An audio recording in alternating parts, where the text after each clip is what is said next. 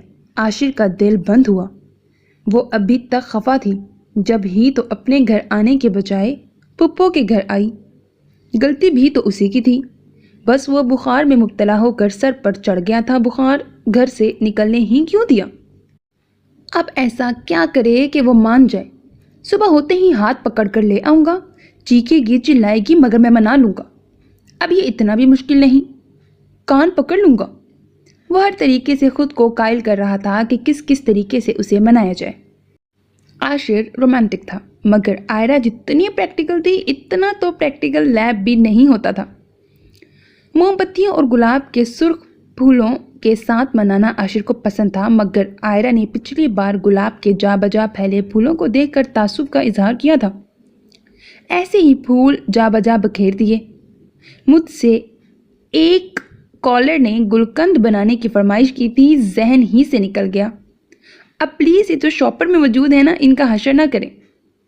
اور اس کے بعد عاشر نے کیا کیا نہ سوچا، وہ جانے یا خدا جانے۔ لیکن ابھی ہاتھ پکڑ کر لانے کا منصوبہ دھرا کا دھرا رہ گیا کہ وہ سوتا رہ گیا۔ جب آنکھ کھلی تو کھڑکی سے دیکھا، وہ سیاہ جینز، لیمن شرٹ، وہی شاپرز کا ڈھیر اٹھائے اپنی مغرور ادا سے چلتی جا رہی تھی۔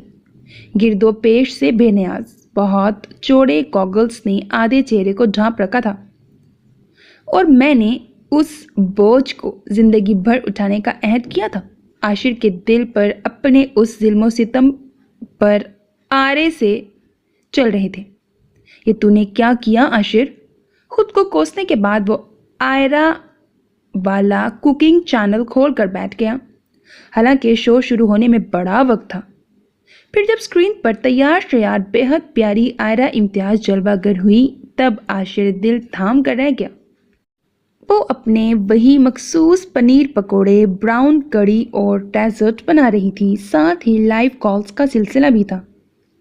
آئرہ جی، کہتے ہیں مرد کے دل کا راستہ معدے سے گزرتا ہے، میرے میاں مجھ سے خفا ہیں، پلیز کچھ ایسا پکانا سکھا دیں وہ مان جائیں، ایک کالر بن بن کر کہہ رہی تھی۔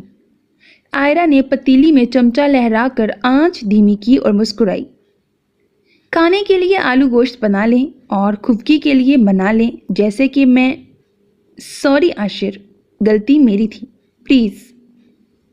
عاشر کے سر پر چھت گر پڑتی، تب بھی کیمرے کی آنکھ میں آنکھ ڈال کر بولتی آئرہ کے جملے سے جو تباہی دل پر برپا ہوئی۔ بھائی، میرے میاں خفا ہوں تو میں تو کم از کم ایسے ہی مناؤں۔ اگر آپ غلطی پر ہیں تو پہل کر لینی چاہیے، اور اگر غلطی آپ کی نہیں ہو تب بھی آگے بڑھ کر کہہ دیں کہ چلیں اب بس بھی کر دیں، دوستی کر لیں، انہیں خود احساس ہو جائے گا۔ تسلی سے بیٹھا عاشر کھڑا ہو گیا، اس کے کانوں میں سائیں سائیں ہونے لگی۔ آئرہ، اور ایسا انداز؟ اس نے کالر کا مسئلہ بھی حل کیا، معافی بھی مانگ لی اور بات کو سنبھال بھی لیا۔ وہ اپنی کیفیت سمجھنے سے قاصر آئرہ کو سننے لگا، جو کالر کی فرمائش پر کسی ڈش کے سکھا دینے کا وعدہ کر رہی تھی، اور ابھی پروگرام کے آخری 5 منٹ باقی تھے۔ جب تیمور نے بھابھی کہہ کر انگلی سے کچھ ایسے اشارے کیے جو آئرہ کے سر سے گزرے، پھر اس نے دیکھا کیمرہ مین سے بہت پیچھے وہ عاشر تھا، دونوں ہاتھ کان پر دھرے تھے، چہرہ شرمسار۔ ایرات کو سارا پروگرام دے دیا تھا، ناک سے لکیریں کھینچنے کی عملی پریکٹس بھی کی تھی، دیکھو میری سرخ ناک، مگر بس پھر میں سوتا رہ گیا۔ مجھے کسی کی گواہی نہیں چاہیے۔ آئرہ مسکرائی۔ کہانی ختم، اور تیمور سوچ رہا تھا زندگی میں ایک کمی کسک رہ جانی ہے، رہ جانی بھی چاہیے کہ پھر زندگی جمود کا شکار نہ ہو جائے۔ رواں مکمل چیزوں کو ان کے ذرا سے نقص کے ساتھ قبولنا چاہیے۔ کاملیت اور پرفیکشن ملنی ناممکن ہے کہ جب انسان خطا کا پتلا ہے. شاہ میر سوچ رہا تھا. باپ مل گیا تھا، اب ماں سے بھی مل لیا، مگر دونوں سے اکٹھے ایک جگہ شاید کبھی نہ مل سکے. وہیں ایک کمی، ایک کسک سینے میں دبی رہ جاتی ہے. ایراد کے دل سے بھی دھواں اٹھتا تھا. اتنی کامیابی اور اتنی ناکامی، کیا کیا نہ سوچا تھا. ایک دوسرے کے نام سے مشہور تو ہو گئے، مگر دل پھر بھی خوش نہ ہوا. ہاں. اور ان سب سے پرے شاہد افریدی سوچ رہا تھا، اتنی کم عمر سے پیاری فین کا جا کر شکریہ ادا کرنا تو بنتا ہے. آپ جتنے بھی بڑے کھلاڑی ہوں، کتنا بھی اچھا پرفارم کر لیں، اگر آپ کے کانوں میں ہمت بڑھاتے جملے اور نعرے نہ پڑیں تو مورائل کیسے ڈاؤن ہو جاتا ہے.